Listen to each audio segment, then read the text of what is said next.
En marché, les commerces sont fermés et parfois même barricadés. Selon les habitants, des dizaines de boutiques ont été pillées par des soldats congolais en fuite. Ce commerçant est soulagé, son magasin est intact.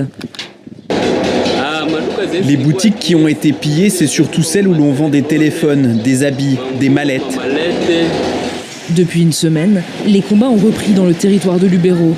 Selon la presse locale, le M23, soutenu par le Rwanda, s'est emparé de localités comme Kitsongiro et Ndoluma, des agglomérations situées sur la route qui mène à Butembo. La zone contrôlée par les rebelles s'étend de jour en jour. La situation est compliquée, c'est vrai. Nous avons appris une fois encore que la cité de Kipese venait de tomber sous contrôle du M23. C'est triste parce que c'est sécurisant, parce que des gens ils vivent la dictature du M23. À Butembo aussi, la panique gagne les esprits.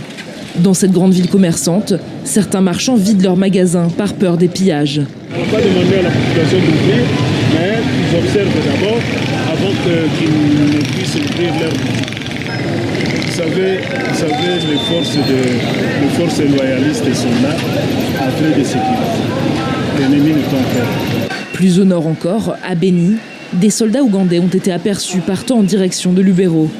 Mais leur présence interroge les habitants. On ne sait pas si l'armée ougandaise joue vraiment quel rôle dans les opérations qui se passent chez nous. Bien qu'ils soient en train de renforcer leurs troupes, l'ADF continue à tuer les gens à semer terreur à territoire de Beni et une partie du territoire de Lubero.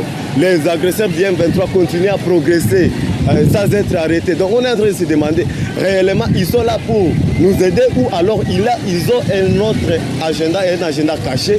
Lubero représente le dernier verrou stratégique avant Butembo et Beni.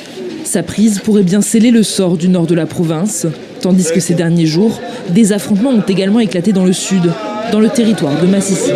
Vite à faire comme les Américains et tous à faire plus et davantage.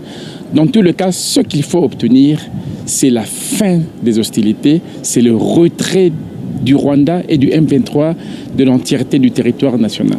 On ne peut pas nier la portée forte du symbole James Kabarebe et tout ce qui représente au Rwanda par rapport à l'intrusion du Rwanda en RDC.